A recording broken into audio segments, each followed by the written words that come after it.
സുരേഷിനെ സ്ഥാനാർത്ഥിയായി പരിഗണിക്കുന്നതിനെതിരെ ഒരു വിഭാഗം കോൺഗ്രസ് നേതാക്കൾ രംഗത്ത് വരുന്നു. പാർട്ടി ചിഹ്നത്തിൽ സ്ഥാനാർത്ഥി വേണമെന്നാണ് AICC സെക്രട്ടറി PV മോഹന്റെ നേതൃത്വത്തിൽ ചേർന്ന യോഗത്തിൽ നേതാക്കൾ ആവശ്യപ്പെട്ടിരിക്കുന്നത്. മലമ്പുഴയിൽ VS അച്യുതാനന്ദന്റെ മുൻ പേഴ്സണൽ അസിസ്റ്റന്റ് സുരേഷിനെ സ്വതന്ത്രനായി പരിഗണിക്കാൻ UDF പദ്ധതിയിടുന്നതിനിടെയാണ് നേതാക്കളുടെ ഇങ്ങനെ ഒരു അഭിപ്രായ വ്യത്യാസം ഉടലെടുക്കുന്നത്. ഗോകുൽ VS വിവരങ്ങളുമായിട്ടുണ്ട്. ഗോകുൽ, സ്വാഭാവികമാണ് ഇത്തരം അഭിപ്രായ ഭിന്നതകളൊക്കെ ഉണ്ടാകുന്നത്. കാരണം നിലവിലെ സാഹചര്യത്തിൽ ജയസാധ്യതകൾക്ക് മുന്നിൽ കണ്ട് മത്സരിക്കാനൊക്കെ ആളുകൾ രംഗത്തുണ്ടാകും. അങ്ങനെ നിൽക്കുമ്പോഴാണ് പെട്ടെന്ന് ഒരാളെ രംഗപ്രവേശം ചെയ്യിപ്പിക്കുക. അത് ഏത് പാർട്ടിയിലാണെങ്കിലും എവിടെയാണെങ്കിലും അത് ഒരു സ്വാരസ്യം ഉണ്ടാക്കുമെന്ന കാര്യത്തിൽ യാതൊരു തർക്കവുമില്ല. അത് പക്ഷേ അതിൻ്റെ ഒരു കടുപ്പം എങ്ങനെയാണ്?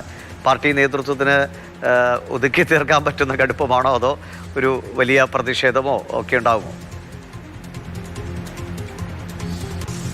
മണ്ഡലം ഭാരവാഹികളാണ് ഇത്തരത്തിലൊരു അഭിപ്രായം DCCയുടെ നേതൃത്വത്തിൽ ചേർന്ന അവലോകന യോഗത്തിൽ പറഞ്ഞത്. കഴിഞ്ഞ ദിവസം DCCയിൽ AICC സെക്രട്ടറിയായ PV മോഹനന്റെ നേതൃത്വത്തിലായിരുന്നു ഈ മണ്ഡലതല അവലോകനം നടന്നത്. അതിൽ ഈ മലമ്പുഴ മണ്ഡലത്തിൽ നിന്നുള്ള പ്രതിനിധികൾ പറഞ്ഞത് തങ്ങൾക്ക് ഒരു ചിഹ്നത്തിലുള്ള ഒരു സ്ഥാനാർത്ഥി വേണമെന്നുള്ളതാണ്. അവർ മറ്റു പേരുകളോ ഒന്നും തന്നെ മുന്നോട്ട് വെച്ചില്ല. അവർ പറയുന്നത് സ്വതന്ത്ര ചിഹ്നത്തിൽ ഒരാളെ നിർത്തിയാൽ മലമ്പുഴ പോലൊരു മണ്ഡലത്തിൽ വിജയിപ്പിച്ചെടുക്കുക അല്ലെങ്കിൽ ഒരു മുന്നേറ്റം ഉണ്ടാക്കുക എന്നുള്ളത് ബുദ്ധിമുട്ടുള്ള ഒരു കാര്യമാണ്. കാരണം മലമ്പുഴയിലെ ജനങ്ങൾക്ക് 3 ചിഹ്നങ്ങൾ മാത്രമേ അറിയൂ. ഒന്ന് അരിവാൾ ചുറ്റിക നക്ഷത്രം, മറ്റൊന്ന് കൈപ്പത്തി, മറ്റൊന്ന് താമര. ഇതല്ലാതെ ഒരു ചിഹ്നം വരികയാണെങ്കിൽ ആളുകൾ സ്വാഭാവികമായും ഒരുപക്ഷെ BJPക്ക് വോട്ട് ചെയ്യാനുള്ള സാധ്യതയുണ്ട്. അത് BJPക്ക് അവിടെ ഗുണം ചെയ്യും എന്നുള്ളതാണ് ഇത്തരത്തിൽ അവിടെ നിന്നുള്ള പ്രതിനിധികൾ പറഞ്ഞത്. ആ രീതിയിൽ ഒരു മാറ്റം വേണം, കൈപ്പത്തി ചിഹ്നത്തിൽ തന്നെ സ്ഥാനാർത്ഥി വേണം എന്നുള്ളതാണ് അവർ പറഞ്ഞത്. അവർ ഏതെങ്കിലും ഒരു പേരോ മുന്നോട്ട് വെച്ചില്ല. സ്വാഭാവികമായും തന്നെ സുരേഷിനെയാണ് മലമ്പുഴ മണ്ഡലത്തിൽ പരിഗണിക്കുന്നത്.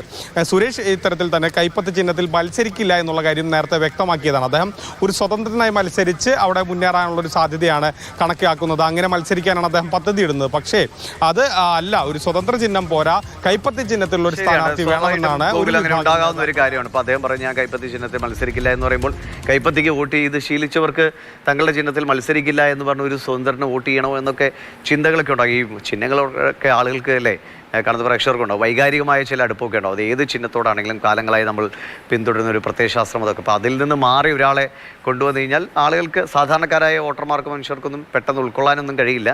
ഇപ്പോൾ തെരഞ്ഞെടുപ്പ് സമയമായതുകൊണ്ട് ഇതൊക്കെ പല നയങ്ങൾ, തന്ത്രങ്ങൾ, കുതന്ത്രങ്ങളൊക്കെ ഉപയോഗിക്കേണ്ട സ്ഥലമാണ്. ഇപ്പോൾ നേതാക്കൾ അതൊക്കെ വേണ്ട വിധം കൈകാര്യം ചെയ്യുമെന്ന് നമുക്ക് കരുതാം.